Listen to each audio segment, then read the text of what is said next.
nous sommes aujourd'hui plus au large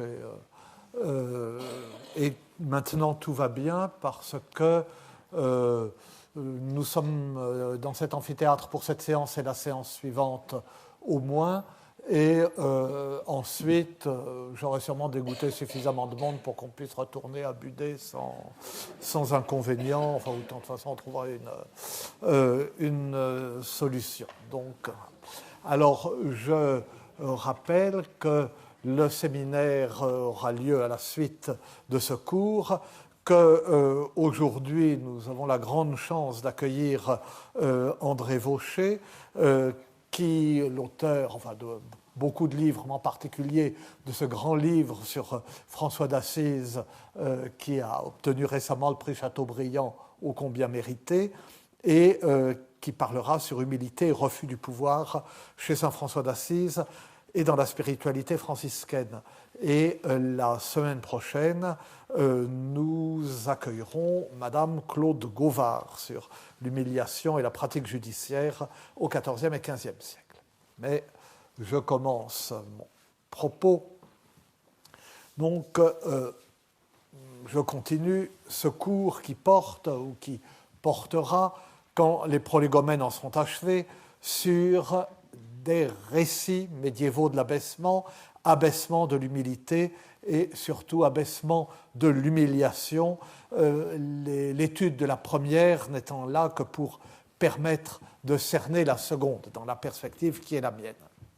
Pourquoi un cours sur des récits et non sur des traités, des analyses abstraites, des considérations générales? Je m'en étais expliqué sur des récits parce qu'un récit est un monde de signes et que l'humiliation n'est faite que de signes. Un fait est humiliant parce que son intention ou son interprétation en font un signe, et inversement, un signe humiliant à l'efficacité du fait. Sur des récits, surtout, parce que le récit intéresse son lecteur ou son auditeur aussi bien à l'humilié qu'à celui qui humilie. Il tient le lecteur à distance de l'un et de l'autre, de tous les personnages, d'une façon générale, et il lui permet en même temps de s'identifier ou tout au moins de se mettre à la place de tous. L'artifice du récit littéraire permet de passer de l'un à l'autre et de donner à sentir ce qui est ressenti par chacun.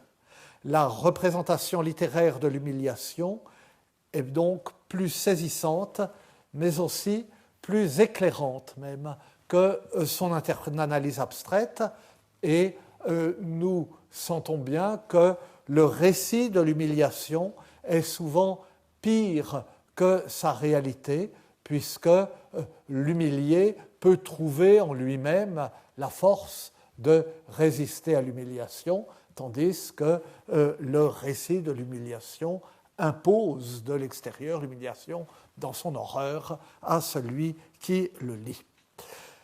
Mais avant d'en venir enfin à la lecture de tels récits, il nous restait à montrer que l'opposition caractéristique du Moyen-Âge, je l'avais dit en commençant, entre une société de l'honneur, la société féodale, et une religion de l'humilité et d'un Dieu humilié, le christianisme, que cette opposition ne se laisse pas simplifier en opposition entre une culture de la honte et une culture de la culpabilité, équivalence facile en quelque sorte, dont j'étais parti.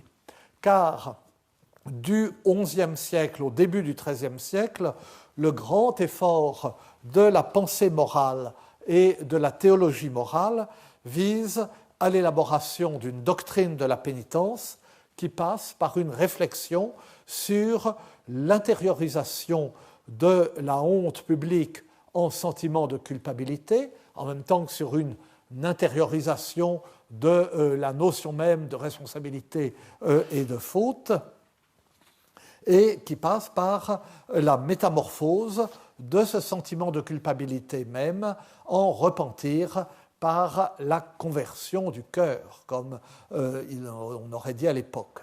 Ce mouvement est très exactement celui qui va de l'humiliation à l'humilité.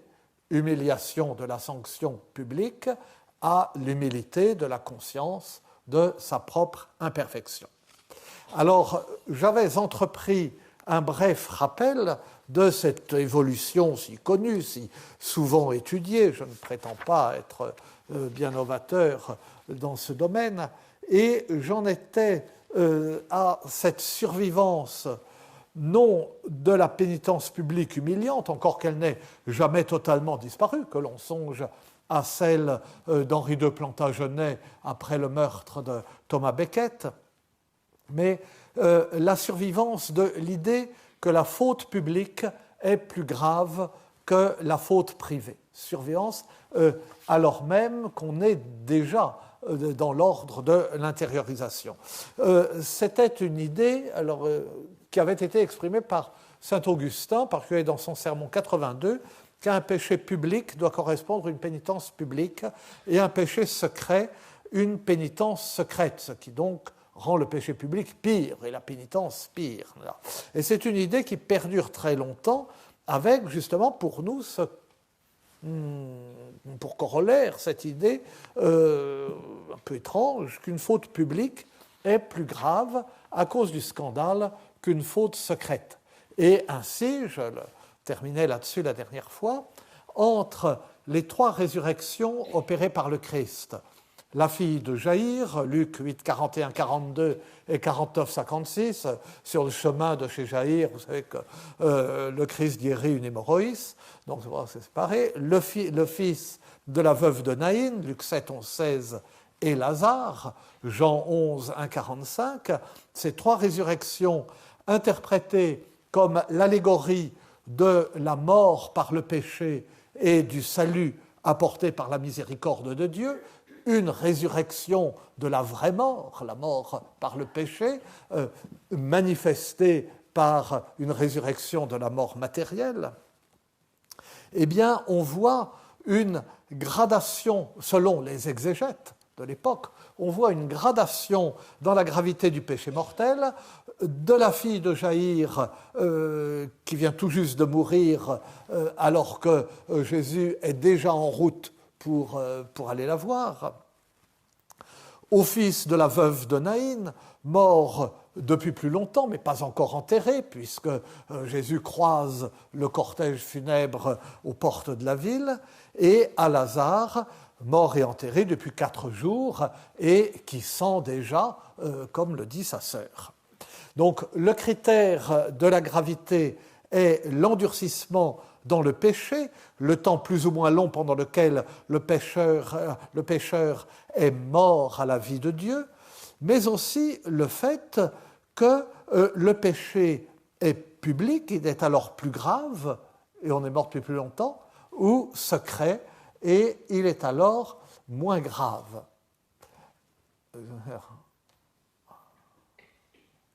Pardon, je sais. Alors. Et donc il est moins grave. Et alors on trouve ces considérations dans un certain nombre de textes, en particulier chez les prédicateurs. À l'époque carolingienne, dans un sermon de Aymon d'Auxerre, édité sous le nom de Aymon de Halberstadt dans la Patrologie latine, au tome 118, sermon 139, mais aussi de façon plus allusive, mais beaucoup plus tard, et chez le grand théologien de la responsabilité et du calcul, enfin le calcul est mal dit, mais de l'évaluation de la culpabilité en fonction de la responsabilité, Abélard, aussi dans un sermon d'Abélard, et encore à une date enfin aussi tardive que la seconde moitié du XIIe siècle, c'est-à-dire quelques décennies encore après Abélard, dans l'homilière de Maurice de Sully, qui a joué un grand rôle, enfin je m'en étais longuement occupé dans ma jeunesse. Vous savez, Maurice de Sully est l'évêque de Paris qui a lancé la construction de Notre-Dame de Paris, qui a fait construire Notre-Dame de Paris, et il a écrit un recueil de sermons pour l'ensemble de l'année liturgique, et puis pour certaines circonstances exceptionnelles, je ne sais pas, dédicace d'une église, des choses comme ça, ou certaines fêtes exceptionnelles. Et de cette homilière, nous avons une version latine et une version française. Il est probable, quoi qu'on ait dit, que la version latine est tout de même antérieure à la version française. on n'est même pas sûr que la version française soit vraiment de Maurice de Sully. Mais enfin, c'est une traduction très fidèle. Et cette homélière a eu un succès énorme parce qu'il a servi de recueil de sermons modèles pour les prédicateurs. Il a servi en somme de dormi sécouré, comme on disait, dort tranquillement. Ces recueils de sermons modèles qui évitaient aux prêtres d'avoir à préparer son sermon. Hein. Et il a été imprimé, il a été utilisé pendant des siècles. On s'aperçoit que certains sermons du curé d'Ars sont qui étaient notés à l'édition, les gens venaient, notaient fébrilement, et étaient décalqués de l'homélière de Maurice de Sully, de sorte que si on lisait Maurice de Sully, c'était comme écouter le curé d'Ars. Ce n'était pas du tout comme écouter le curé d'Ars. C'est ça la sainteté. Tous les prêtres de France récitaient les sermons de Maurice de Sully depuis 7 siècles, et tout le monde dormait, et quand c'était le curé d'Ars, les gens se convertissaient comme des bouches. C'est ça. Mais enfin bon, je ferme la parenthèse, et j'en reviens donc à la gravité des péchés. Donc c'est un sermon pour le 16e dimanche après la Pentecôte, et justement l'évangile du jour, c'est la résurrection du fils de la veuve de Naïm. Et il parle des 3 résurrections opérées par le Christ, et il dit, je vous lis le texte et la traduction en pensant aux auditeurs qui ne sont pas là, qui n'ont pas sous les yeux. La mesquine, ce ne fit ceux qui sont par malevolonté repostes, en oscurcide dans leur courage et désevrés de deux, et ne se veulent ne peut mostrer par parole qu'elle soit dehors, et qu'elle soit par malevolonté. Car aussi est de la malevolonté qui est dedans l'homme, comme de la mesquine qui était morte dedans la maison son père. L'ibachelier qui fut ressuscité devant la porte de la cité signifie celle qui malevolonté en dehors et œuvre apertement.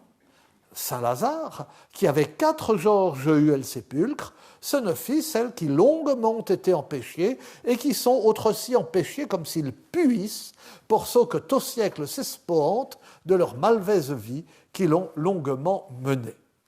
La petite fille signifie ceux dont le cœur est obscurci à l'intérieur par une volonté mauvaise cachés, qui sont séparés de Dieu et ne veulent ni ne peuvent révéler à l'extérieur par leurs paroles quels ils sont et quels ils sont par volonté mauvaise, car il en va de la volonté mauvaise qui est à l'intérieur de l'homme, comme de la petite fille qui était morte dans la maison de son père, donc la fille de Jaïr.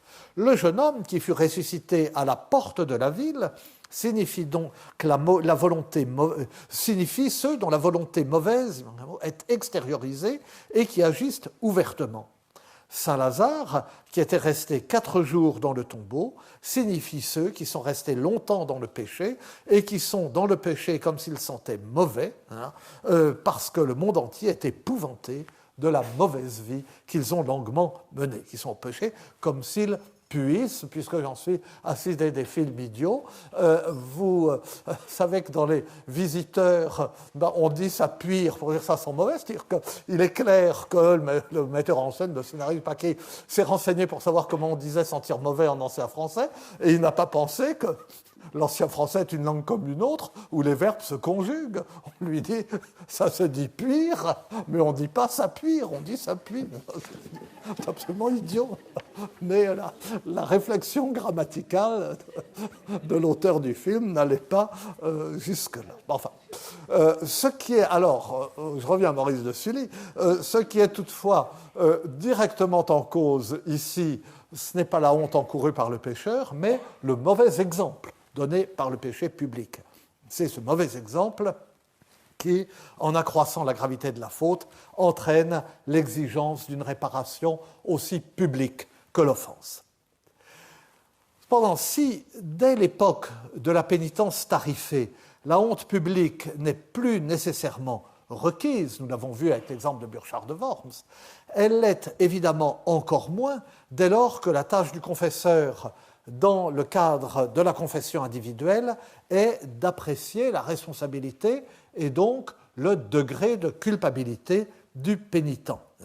Et il y a un exemplum, enfin une tradition, enfin une histoire extrêmement célèbre qui est comme un exemplum du secret de la confession, et un secret qui va au-delà même du secret de la confession, puisque la honte empêche la confession, c'est la messe de Saint-Gilles. Vous savez, la messe de Saint-Gilles, Charlemagne, dans certaines versions Charles Martel, dans la tradition littéraire, c'est Charlemagne a commis un péché tellement horrible qu'il ne s'en est jamais confessé. Et ce péché, c'est naturellement, c'est l'inceste commis avec sa sœur, dont le fruit est Roland. Roland n'est pas son neveu, mais son fils, selon cette tradition. Donc, il n'ose pas s'en confesser, et Saint Gilles sait qu'il a commis un péché horrible, et selon les versions, sait même quel est ce péché. Il sait bien quel est le péché. Mais il ne peut pas absoudre Charlemagne tant que Charlemagne ne s'est pas confessé, puisque justement, il faut la honte de l'aveu. Et alors, il dit à Charlemagne, écrivez, dans la réalité, il ne savait pas très bien écrire, mais enfin bon, c'est peut-être appliqué. Écrivez votre péché sur un parchemin. Et alors Charlemagne écrit son péché, et Saint Gilles pose le parchemin, qui ne lit pas, plié, sur l'autel, et il célèbre la messe en priant pour Charlemagne. Et à un moment, le feu du ciel, la foudre tombe sur l'autel et brûle le parchemin, ce qui est le signe de l'absolution, et que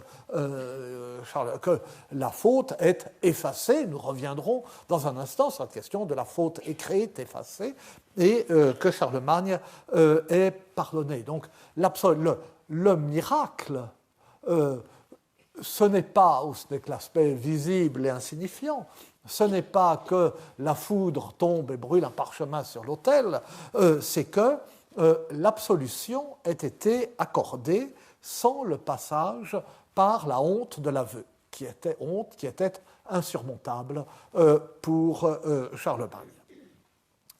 Et alors, si c'est quelque chose d'aussi exceptionnel, c'est que la honte est désormais intériorisée en repentir. Et ce qui est tellement important aux yeux de l'Église, que c'est le cas, ce qui est signifié par la formule du prophète Joël, dont l'Église n'a pas fait par hasard l'antienne d'ouverture de l'office du mercredi des cendres. Donc, à l'entrée de la période de pénitence par excellence qu'est le carême, à l'entrée de l'office à la fin duquel on reçoit les cendres, et donc cette marque, en somme, tangible de l'humilité ou de l'humiliation, pas d'avoir cette tache noire sur le front, à ce moment-là, l'antienne d'ouverture est « convertimini ad mea id dominus, et scindite corda vestra, et non vestimenta vestra, convertissez-vous à moi, dit le Seigneur, et déchirez vos cœurs, non vos vêtements », avec ce et non de la Vulgate, qui est un solécisme pour nos thèmes latins, mais que saint Jérôme se permet à la place de nec. Donc l'expression visible du repentir substitut de l'humiliation publique d'une pénitence publique. Elle existe, ce sont les larmes qui sont le signe du repentir et qui sont exigées par la conception contritionniste de la pénitence. C'est quelque chose qui a été bien analysé. Il y a des travaux spécifiques là-dessus, mais Jean-Charles Payen, au début de sa thèse sur le repentir dans la littérature française, fait une excellente mise au point sur le contritionnisme. Donc, il y a, à cette période du contritionnisme, il y a une intériorisation du sentiment de la faute, mais il doit y avoir une expression visible que la faute est ressentie, et une expression visible du repentir. Et ce sont les larmes. Ces larmes qui ne sont pas, à une époque on pleure beaucoup, tout à où ces larmes ne sont pas une honte, mais une gloire. Le don des larmes est une grâce. On dit d'un saint qu'il avait le don des larmes. Et Saint Louis, qui n'avait pas le don des larmes, comme ça, Saint Louis, il ne pleurait pas, ou rarement. Enfin, il a pleuré à la mort de sa mère, il a pleuré à la mort de son frère. Mais enfin bon, quand il se confessait, il ne pleurait pas. Et il en était troublé, il en était inquiet. Il se demandait si c'était le signe d'un endurcissement coupable. Et il y a toute une série de contes pieux, de contes édifiants autour de ce don des larmes. Il y en a un qui est très connu quand même, certainement, et dont nous parlerons peut-être dans la suite de ce cours, et même sans doute, c'est le chevalier au baryzel. Vous savez, ce chevalier endurci dans le péché qui, par dérision, se laisse entraîner à aller se confesser à un ermite. L'ermite, effrayé par tous ses péchés, lui veut lui imposer des pénitences terribles qu'il refuse toutes en ricanant. Et finalement, l'ermite lui dit, vous voyez, j'ai plus d'eau dans mon petit tonnelet, mon baryzel. Si vous voulez bien aller me remplir mon petit tonnelet, mon petit baryzel à la fontaine qui est au bout de la clairière. Là. Et alors il dit, ça, je veux bien. Il y va, il met le petit baril sous la fontaine, il le plonge dans la source, et pas une goutte d'eau n'entre dedans. Et alors il s'irrite, il est orgueilleux, il veut y arriver, il va à une rivière, il va à un lac, il se met en route, il court le monde pendant 1 an, il hirsute, dépenaillé, chaque fois qu'il voit une mare, une flaque de rivière, il plonge son baryzel sans succès, et au bout d'un certain temps, il rentre en lui-même et il mesure d'abord ce qu'il y a de miraculeux dans ce fait, et que c'est le signe d'un endurcissement extrême, c'est-à-dire que le ciel ne veut pas lui pardonner. Alors c'est lié à d'autres questions théologiques, est-ce que l'absolution est donnée avant ou après la pénitence, enfin n'entrons pas dans les détails. Et à ce moment-là, le repentir l'envahit, et il verse une larme. Et le hasard ou la pénitence ou la providence font que la larme tombe par la bonde dans le baryzel, qui aussitôt est rempli, déborde, etc. Il revient trouver l'ermite. Mais enfin, je ne vais pas vous raconter l'histoire des fumants, d'autant plus que nous en reparlerons.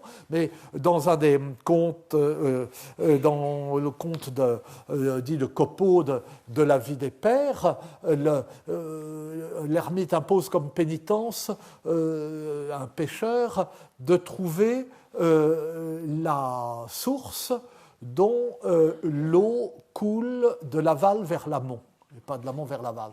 Et alors, il court le monde entier, il ne la trouve pas, naturellement. Et il revient trouver l'ermite, et il est en larmes.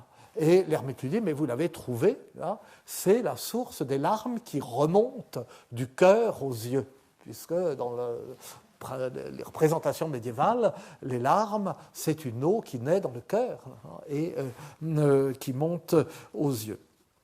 Et c'est précisément il y a d'autres, enfin, dans Crâne où la larme vaut eau du baptême, enfin bon. Mais c'est précisément le scrupule inquiet caractéristique de ces contes qui m'avait poussé à les intégrer au recueil du jongleur de Notre-Dame il y a une douzaine d'années, quand j'avais réuni des contes religieux du Moyen-Âge.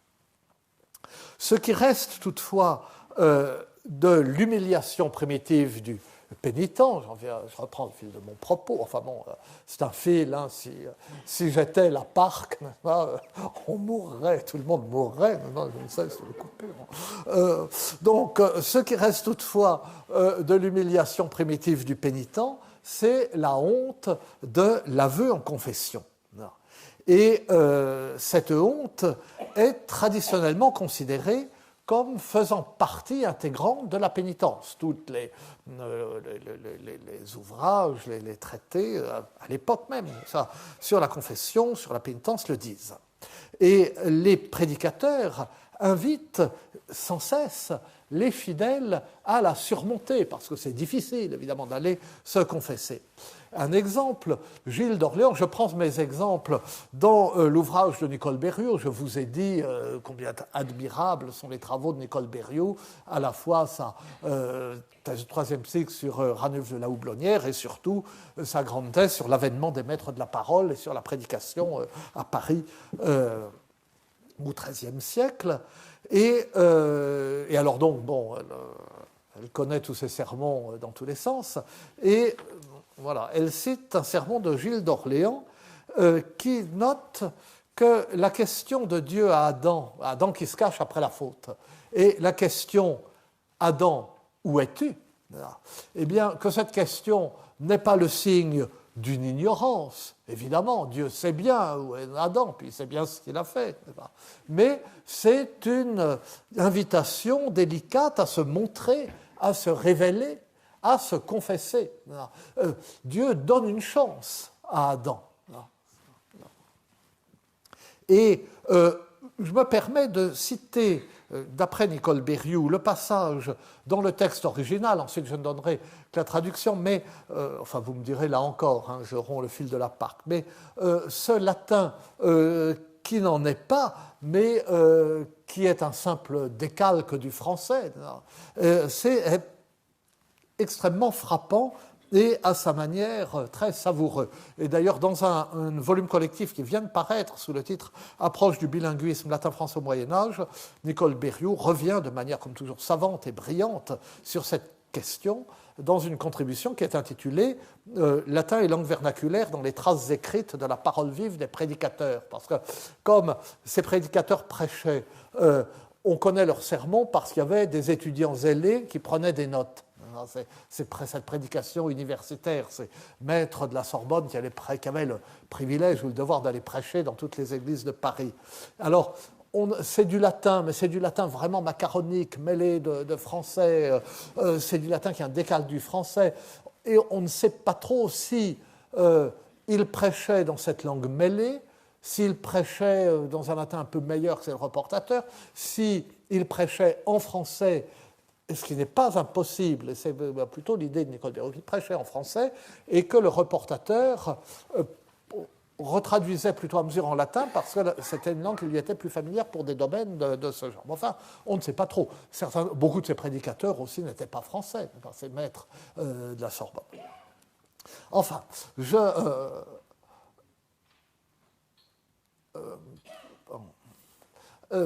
voilà. Alors, Gilles d'Orléans dit ceci. Postquam Adam, j'ai à peine besoin de traduire après, mais je ferai pas. Postquam Adam transgressus est precemptum Dei, et fuit precipitatus in peccatum, de tam alto in tam bassum, fuit nudus, et abuit pudorem de eva uxore sua, et converso, et statim fugit prepudore subuno bocchetto. Ça, c'est un mot qui n'existe pas en latin, sous un bosquet. Et dominus misericordia motus, diligebat hominem tantum, quod sine longa mora dominus accessit ad Adam in paradiso, et quisivit exclamando, Adam, ubi es?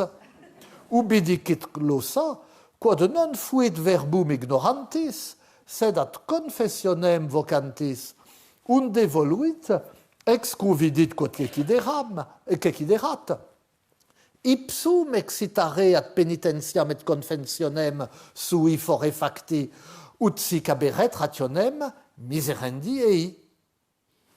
Sed dicet aliquis, Domine, Dominus non vocat me, nec venit ad me quando peccavi, sicut venit ad Adam.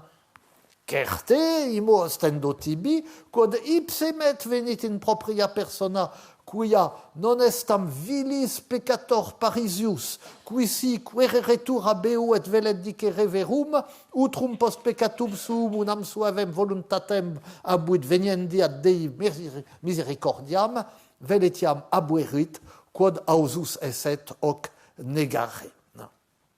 Après qu'Adam eut transgressé le précepte de Dieu et fut tombé dans le péché, précipité de si bas, de si haut qu'il était nu, et il eut honte vis-à-vis de sa femme Ève, et vice-versa. Et aussitôt, il s'enfuit par honte et par pudeur sous un bosquet, et le Seigneur, mu par la miséricorde, aimait tellement l'homme que, sans attendre, il alla trouver Adam dans le paradis, et le chercha en criant « Adam, où es-tu » Et à ce propos, la glosse et la glossa ordinaria, cette synthèse des exégétiques, dit que ces mots ne manifestaient pas son ignorance, mais étaient une invitation à la confession par lesquels, voyant qu'il était tombé, il voulait l'encourager à la pénitence et à la confession de son forfait, de manière à avoir une raison de le prendre en pitié.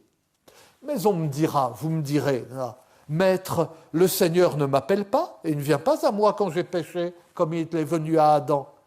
Certes, je vais tout de suite te montrer qu'il vient lui-même, en personne, car il n'y a pas à Paris de si vil pécheur que si Dieu venait le chercher et si lui il acceptait de lui dire la vérité, ou bien il aurait après son péché une douce volonté de venir s'en remettre à la miséricorde de Dieu, ou bien il l'aurait eu s'il n'avait eu l'audace de ne pas l'avouer. C'est-à-dire, Dieu, c'est un peu embarrassé, hein, Dieu vient chercher tout le monde, n'est-ce pas ?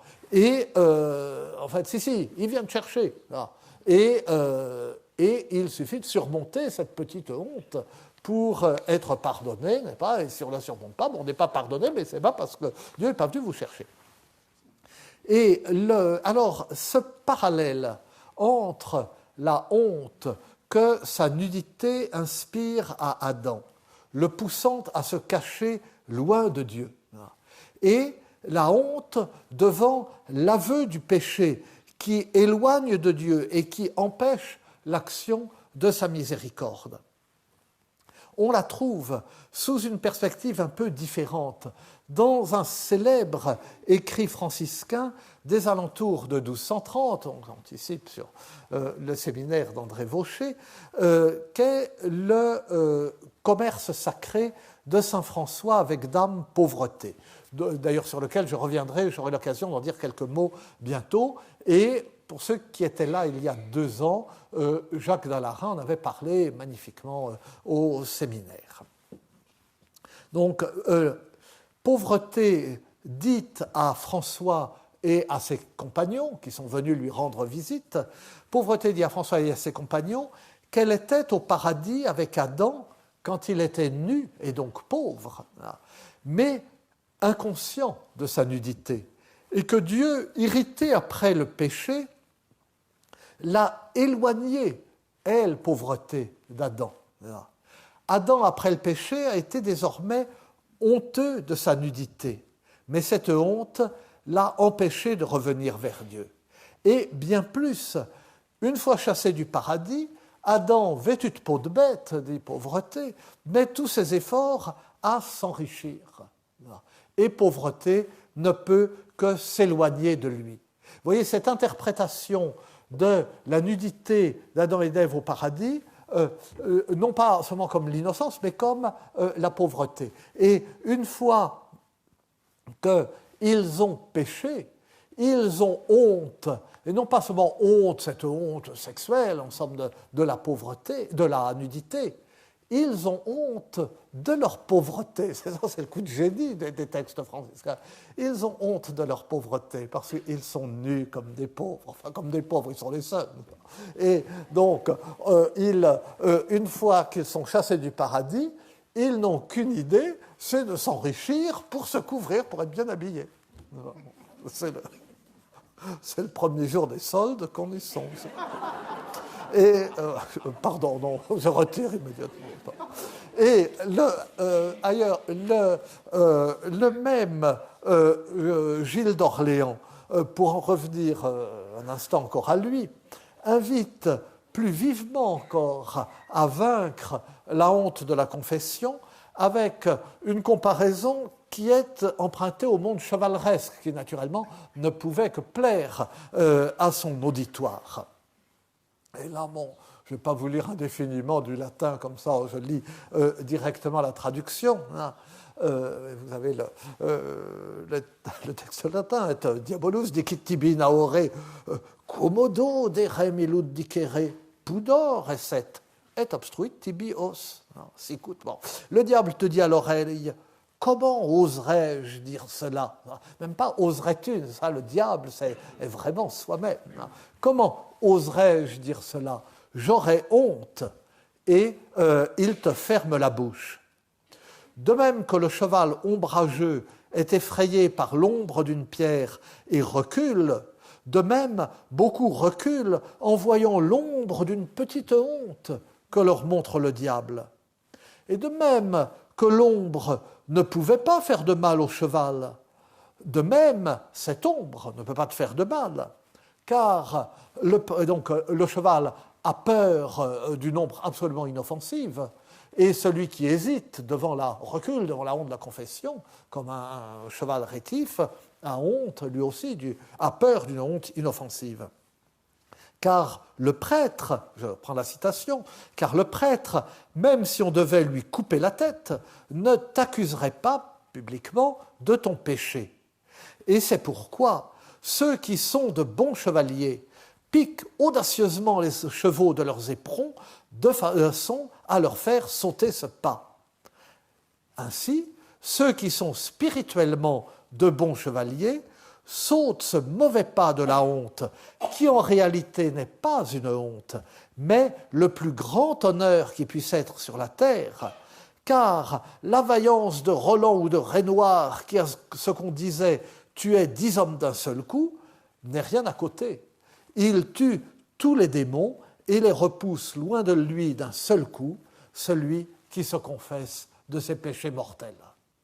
Et vous voyez, alors, ces comparaisons attrayantes, presque démagogiques, avec le bon chevalier qui est maître de son cheval. Bon, le cheval a peur de l'ombre du rocher, le bon cavalier ne se laisse pas désarçonner et il ne laisse pas le cheval reculer, il le force à avancer. Et la comparaison avec Roland et avec Renoir au Tinel, Renoir à la massue, vous savez, dans le cycle des chansons de geste, dans les chansons de geste du cycle de Guillaume d'Orange, Renoir est le frère d'Orable, l'épouse du roi sarrasin d'Orange, que Guillaume nommé ensuite d'Orange, épouse après avoir tué son mari. Il tombe amoureux d'elle, il va prendre Orange, tue le mari, il épouse la veuve et il l'a convertie. Et Renoir, qui est le frère, qui est un géant, qui est garçon de cuisine chez l'empereur, finalement, baptisé lui aussi, révèle sa vaillance et effectivement accomplit des exploits extraordinaires, mais ce n'est pas vraiment un chevalier, il a une massue, et avec sa massue, comme c'est un géant, il est capable d'en tuer 10, non pas des mouches comme le petit tailleur, mais des sarrasins d'un seul coup, et tout le monde est très content. Et donc ces allusions littéraires, donc là, ce prédicateur se permet exactement le même type de démagogie que moi.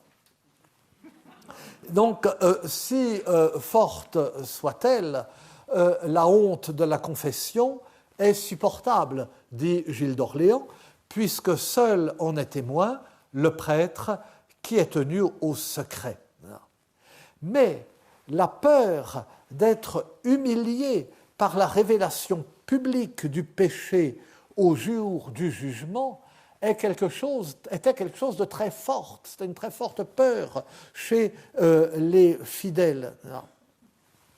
Et c'est une peur si forte que les prédicateurs, a relevé toujours Nicole Berrioux, en menacent plus volontiers les fidèles que des peines de l'enfer. Les fidèles semblent avoir plus peur de voir leurs péchés révélés à tous au jour du jugement qu'ils n'ont peur de l'enfer, parce qu'ils espèrent peut-être plus facilement échapper à l'enfer. Bon, ils ont commis des péchés qui seraient... c'est très gênant si tout le monde les connaît, mais enfin, ils ne valent peut-être pas l'enfer, donc ils échapperont peut-être à l'enfer. Puis la miséricorde de Dieu est si grande, etc. Mais quand même, que tout le monde sache tout ce qu'on a fait, effectivement, c'est un peu désagréable. Au jour du jugement, où tout sera révélé.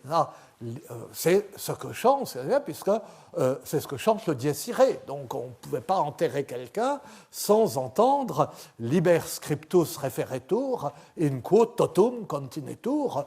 On apportera le livre écrit dans lequel tout est contenu. Et Nicole Berrioux cite un prédicateur, c'est un dominicain, qui décrit, il prêche sur le jugement, il décrit la mise en scène du jugement. Le Christ siégera en juge, les livres des consciences seront ouverts devant lui, et tout le monde, les anges et les hommes, tout le monde pourra lire tous ces livres en même temps que lui. C'est pourquoi il est bon, conclut-il, de se décharger de ses péchés mortels dans la confession en faisant la paix avec Dieu, au lieu de courir le risque que le jour du jugement soit soumis à une telle honte devant toutes les créatures de Dieu. Et à ce moment-là, le reportateur, qui de temps en temps intervient, mais rarement, celui qui a pris en note les sermons, intervient probablement avec malice en disant qu'à ce moment-là, le prédicateur a été interrompu par des tas de femmes qui lui demandaient quels étaient les péchés mortels et combien il y en avait, etc., enfin, qui voulaient se renseigner. Qui brusquement disent « Ah, mais tiens, si ça finit par se savoir, etc. » Et alors, donc, et on se posait la question, donc toutes ces questions, c'est autour de la honte, de la révélation du péché, on se posait la question de savoir si les péchés de chacun seront connus de tous, et s'il en résultera donc de la honte. Et alors, si on suppose qu'ils seront connus de tous, c'est très désagréable. Si on suppose qu'ils ne seront pas connus de tous, eh bien, il y a quelque chose de gênant dans l'idée de cette, comme on dit aujourd'hui, de cette transparence absolue, de cette, quand les élus seront en Dieu. À ce moment-là, ils doivent tout, ça devait être comme fondu en Dieu, partagé, ensemble, la connaissance de Dieu. Et alors, on a un sermon toujours à Paris de Saint Bonaventure. Donc, Saint Bonaventure était à Paris puisqu'il occupait la chaire de théologie réservée aux franciscains. Et donc, comme les autres maîtres en théologie, il prêchait dans Paris. Et il a donné une solution originale dans un sermon au béguinage de Paris. Donc, et il dit que lorsque oui, effectivement, tous les péchés seront connus. Et ce n'est pas lui qui le dit, ça avait été dit déjà par saint Anselme, qui est à la fois un grand au XIe siècle, qui est à la fois un grand philosophe et un grand théologien, qui à la fois a fait avancer, lui, avec son maître Lanfranc d'abord, qui a fait avancer de façon décisive cette réflexion sur la pénitence, et d'autre part, vous savez qu'il est connu pour avoir inventé, avant Descartes, l'argument ontologique de l'existence de Dieu. En gros, Dieu, si Dieu existe, il a toutes les perfections. Or, la perfection, l'existence est une perfection. Un être qui existe est plus parfait qu'un être qui n'existe pas, donc Dieu existe. Voilà. Et il avait été réfuté d'ailleurs sur le moment même par le moine Gaudillon. Et enfin bref, donc saint Bonaventure suit l'avis de saint Anselme. Oui, tous les péchés seront connus, mais les péchés qui auront été confessés et absous apparaîtront alors. Ils n'auront pas été, leur existence n'aura pas été effacée. Comme disent les théologiens, l'absolution efface la culpe, pas la faute. Elle existe bien. Et donc, ils seront connus, mais ils seront connus non pas de façon honteuse, mais comme les glorieuses cicatrices d'un vétéran qui revient de la guerre. et qui a été blessé. Donc, d'un côté, ces cicatrices le défigurent, l'enlaidissent, mais elles sont là pour sa gloire et non pas pour sa honte.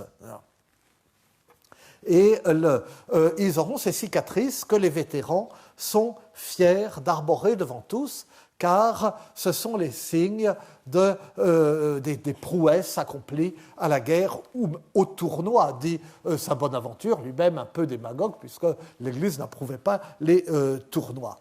Et il dit, il est naturel qu'il en soit comme ça, puisque le Christ lui-même au jugement ne siégera-t-il pas en montrant les plaies de sa passion, alors que naturellement il aurait pu les effacer s'il avait voulu. Donc, loin d'être humilié, et là je cite Nicole Berrioux, loin d'être humilié, celui qui se confesse domine sa faute en l'avouant, au point qu'elle devient le signe visible de sa sainteté. Par le recours au paradoxe des glorieuses cicatrices, ce renversement des valeurs devient plausible.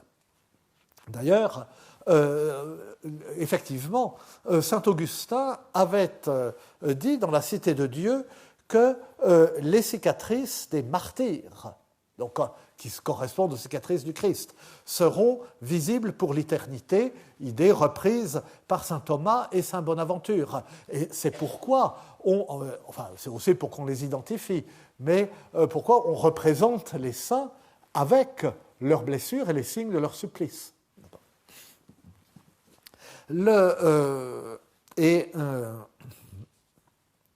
Non enim deformitas innei, sed dignitas erit, et quidam quam vis in corpore, non corporis, sed virtutis pulchritudo fulgebit, disait Augustin, ce ne sera pas en eux une déformation, une déformité, une infirmité, mais une dignité, un honneur et une beauté en resplendira dans leur corps, non pas beauté du corps, mais beauté de la vertu.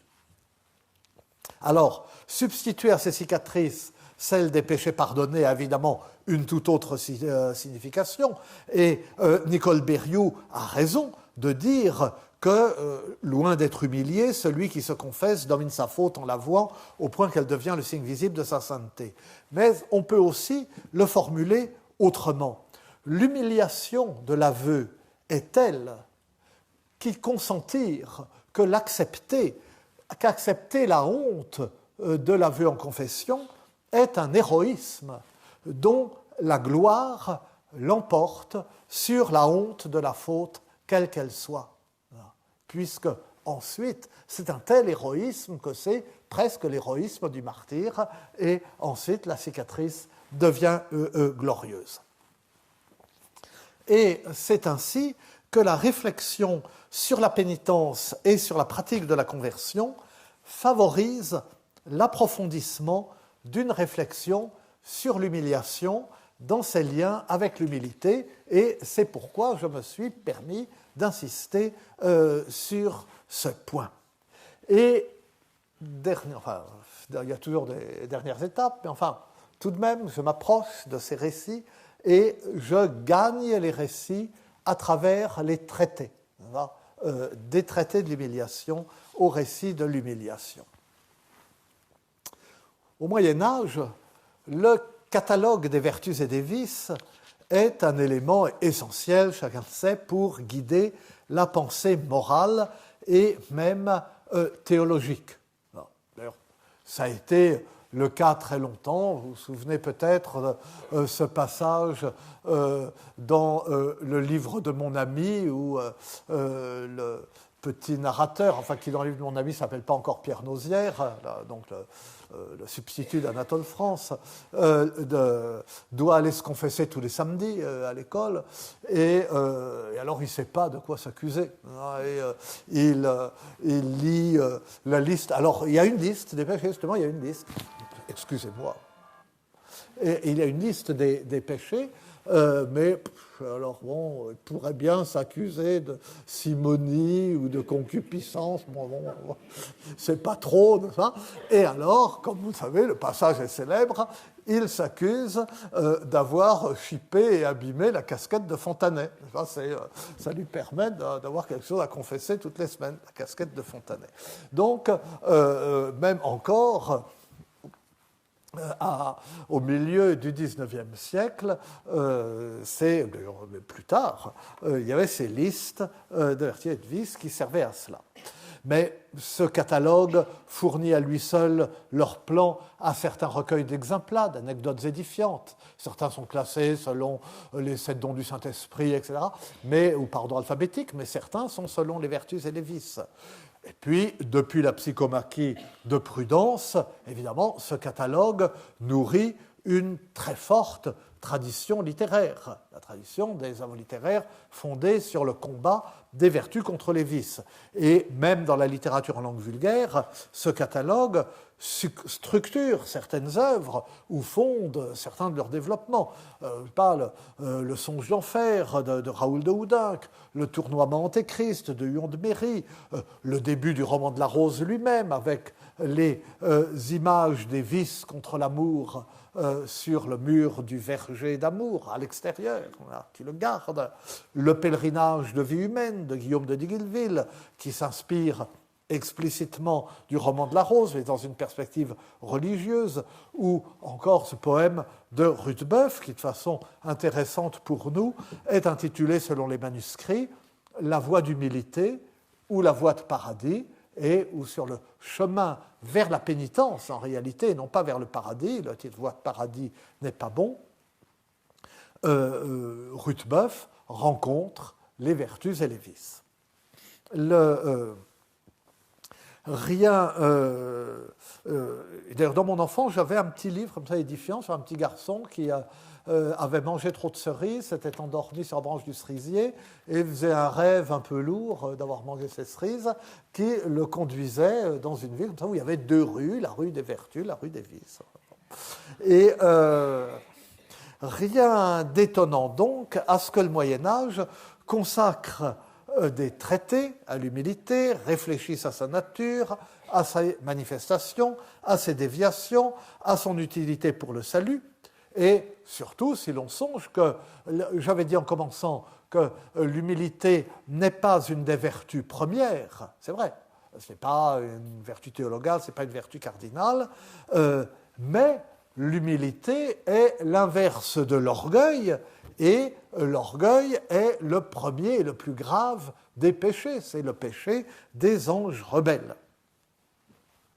En revanche, en dehors des considérations que j'évoquais sur la honte du péché et de la pénitence, il n'y a pas de traité de l'humiliation, bien sûr, et c'est une raison de plus qui fait qu'elle ne peut être étudiée qu'à travers les récits qui en font état.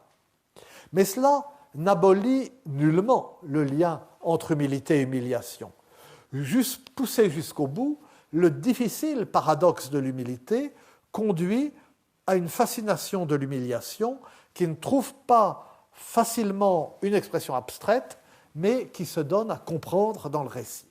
Et c'est pourquoi, après, explication un peu lourde, il faut traverser rapidement les traités de l'humilité pour en venir au récit de l'humiliation.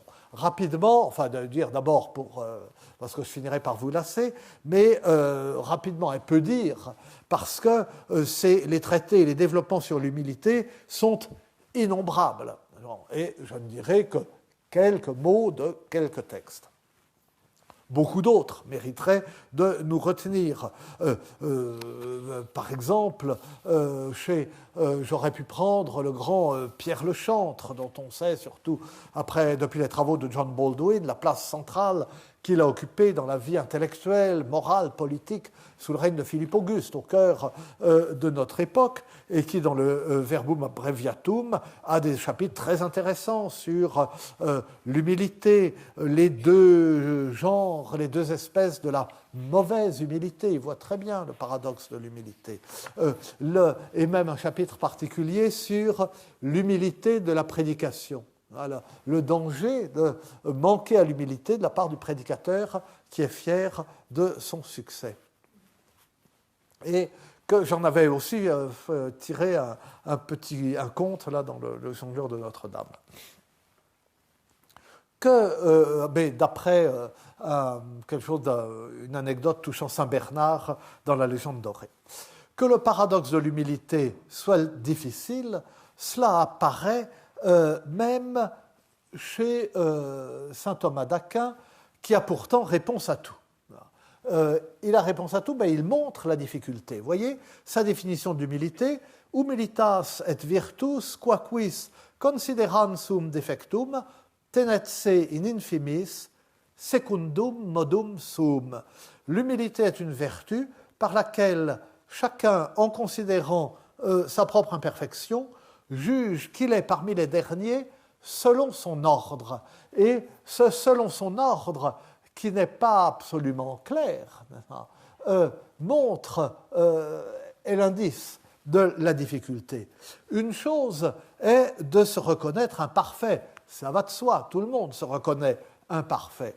Une autre est de se juger plus imparfait que les autres. D'abord, ça va moins de soi. Tout le monde connaît la célèbre formule de Talleyrand, quand je me regarde, je m'inquiète, et quand je me compare, je me rassure. Mais cette formule a quelquefois du vrai, il faut bien le dire. Mais surtout, si l'humilité est une vertu, comment celui qui a au moins cette vertu peut-il se juger inférieur à tous les autres, y compris à ceux qui n'en ont aucune et qui n'ont même pas celle-là? Alors, faut-il, à supposer même le plus grand pécheur du monde, mais il est humble. Et puis il y en a un autre qui ne vaut pas mieux que lui, mais qui n'est pas humble. Alors, celui qui est humble comme il est humble doit se trouver inférieur à l'autre. Enfin bon, on n'en sort pas. Et, alors, est-ce qu'il faut considérer que parmi les vertus du plus grand saint, il y a le fait de se juger de bonne foi plus imparfait que le pire des pécheurs? Dans ce cas-là, l'aveuglement est une vertu.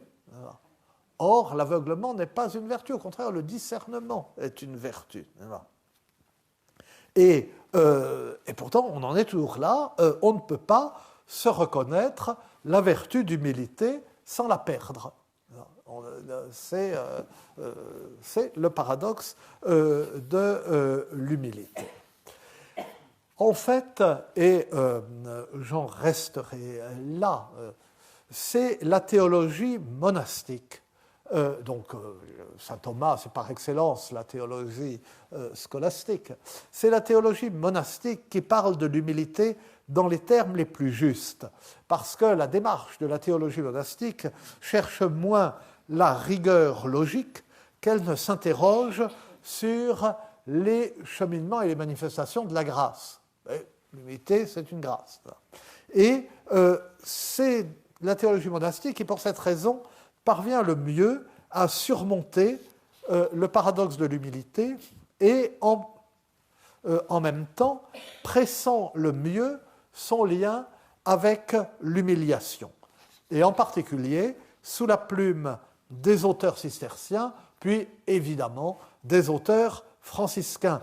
Et des uns aux autres, il y a dans beaucoup de domaines une surprenante continuité. Je dis surprenante parce qu'il y a en même temps une rupture radicale entre la conception de la vie religieuse qu'ont les ordres mendiants, et particulièrement les franciscains, et la vie monastique traditionnelle. Mais cependant, il y a une très grande continuité, mais nous examinerons ce point la semaine prochaine. Je vous remercie.